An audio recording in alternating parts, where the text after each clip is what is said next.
1965 VW Restoration Part 5. Thanks to the Spencer Branch Boys, Randy Laws, for the use of their soundtracks in my video. They are from Lenoir, North Carolina. Here are a couple of discs that I use on my angle grinder I bought from Harbor Freight. The disc on the left is the best disc that I've used to remove paint. I tried several different methods, but this works the best, but the price varies wildly. The best price that I found was at Lowe's. There's also discs made like this to use in a die grinder for getting in close places.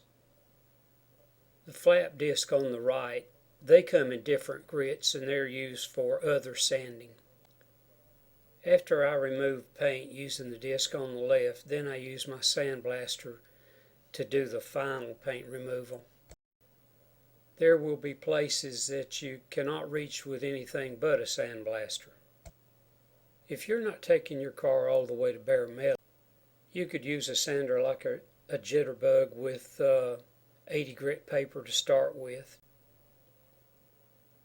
Then finish up with 220 paper. I personally like to wet sand using 3M's black paper, wet or dry paper. Wet sanding with just a little bit of dish detergent in your water to keep the paper clean. You don't have to fight all that dust. I just personally like to do that. The paper doesn't clog as easy as if you were dry sanding. Here I've taken the paint all the way down to the metal using the disc that I was talking about. Once you've removed all the paint, then you need to wipe down all the metal area with wax and grease remover to remove any sand or any grit that's left. Then I primed with 2-part PPG epoxy primer. Now the downside to that is using that epoxy PPG primer is that it has to be top coated within a certain amount of time. I believe you have to top coat within 72 hours or you have to scuff this primer and prime again.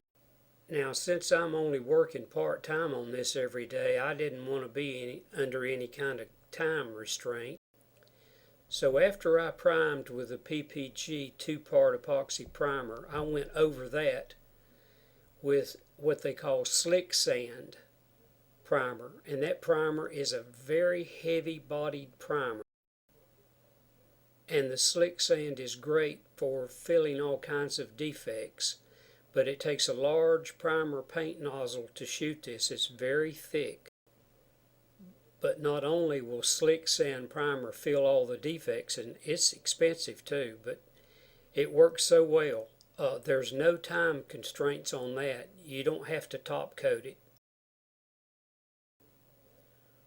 When you shoot 2 or 3 coats of slick sand primer, then the next step is to block that primer.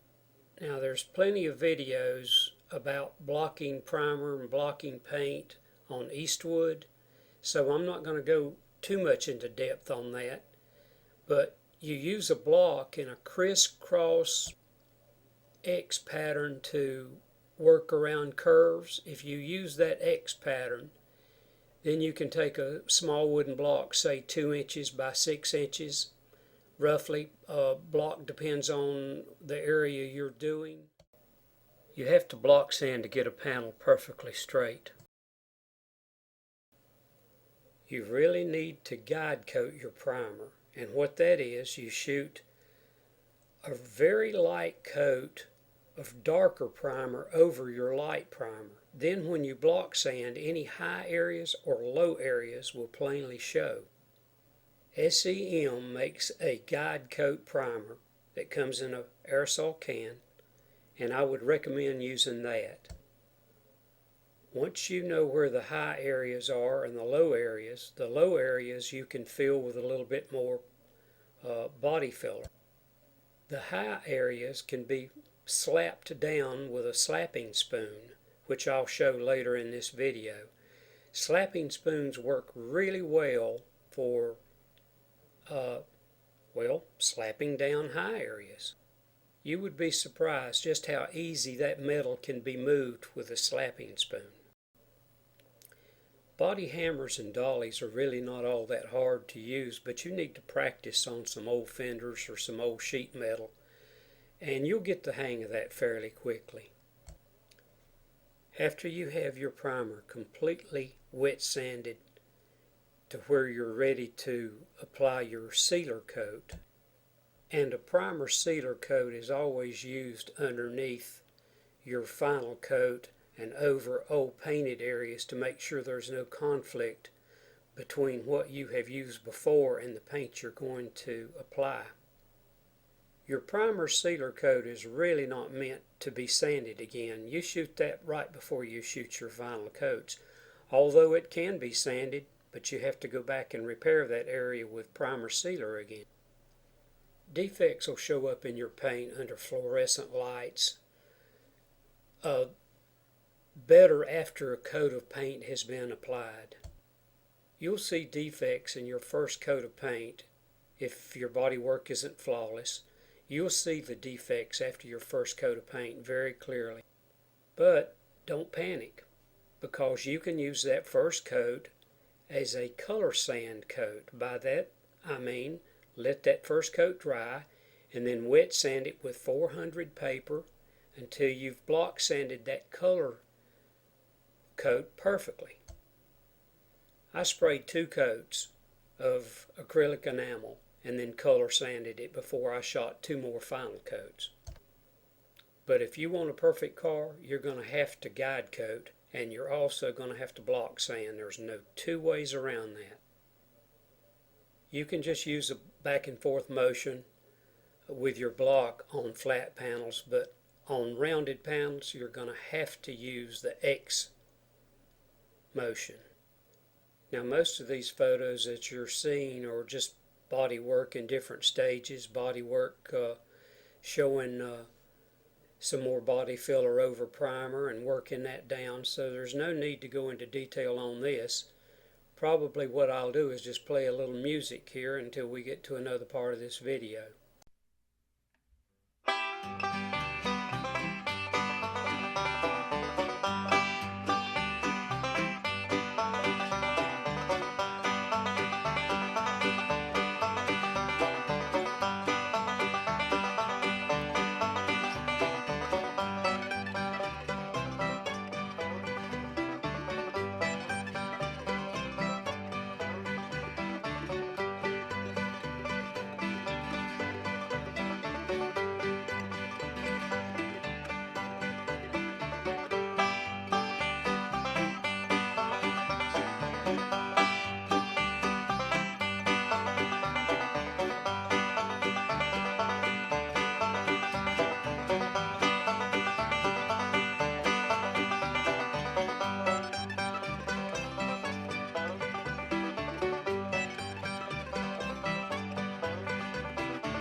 This area shows a little bit too much of a gap between the fender and body.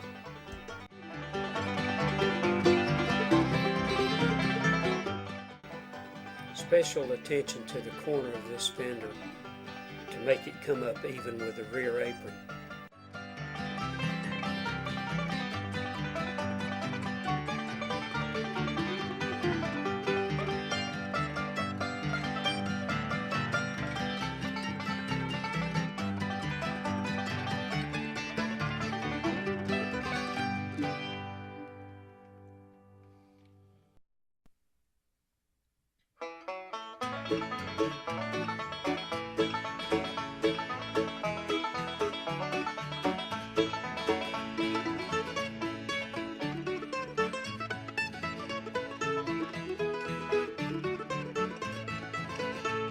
Two trees on the hillside of a mountain, always looking up toward the sky.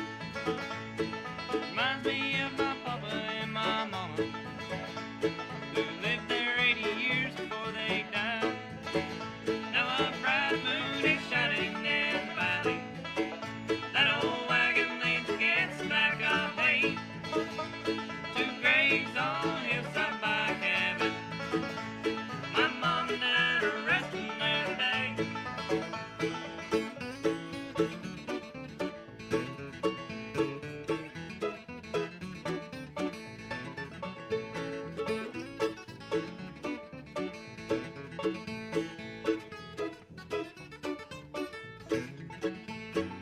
Sizzle of the greenwood on the fireplace, falling snow around the redbud tree, branches of the laurels by the creek bed, and the rippling waters of the gentle stream.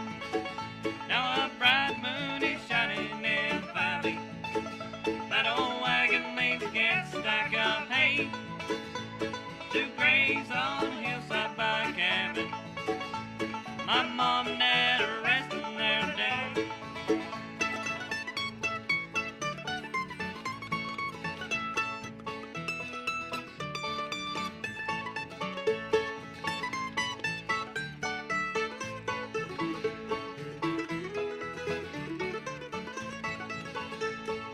Papa used to talk about the young days.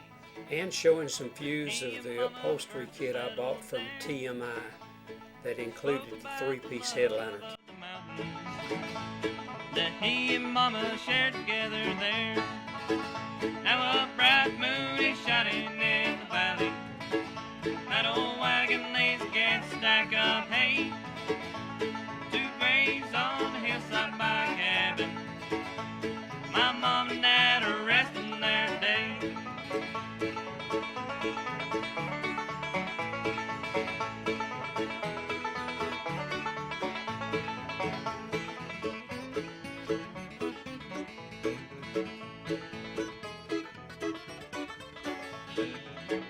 Now a bright moon is shining in the valley.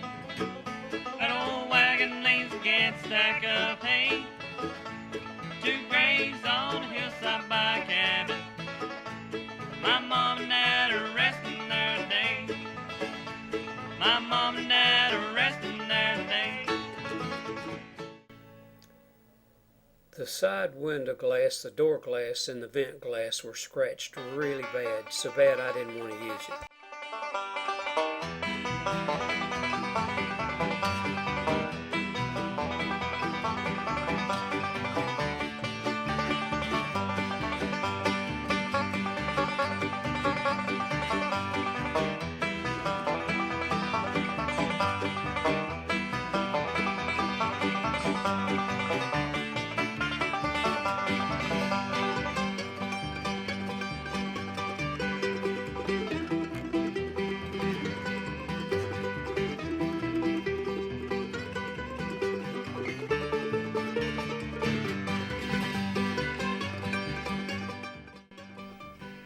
I bought some good used glass from my friend David Hall that inherited Robert's VW here in Lenoir, North Carolina. I had to remove about 8 door windows and clean them real good before I found 2 that I wanted. Same with vent windows. Now, I guess I'm a fanatic about things being even. 1965 Beetle had a right armrest but no left, so I made a bracket for the left armrest.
I found this 1965 manual on eBay. It was in excellent condition.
Anytime you sand into the bare metal again, you need to reprime, and you can use SEM primer in an aerosol can for that.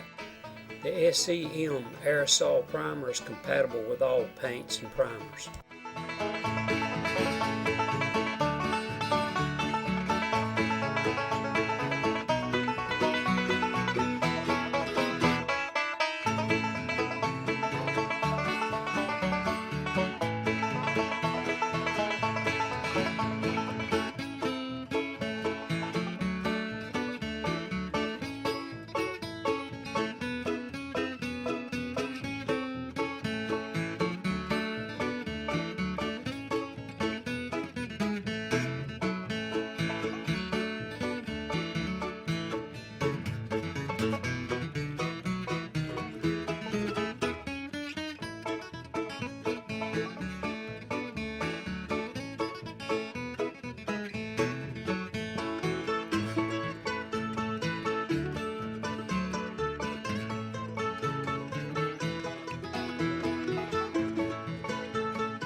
As I mentioned before, the biggest mistake people make when they put new panels on is not putting protective plastic between the door panel and the door.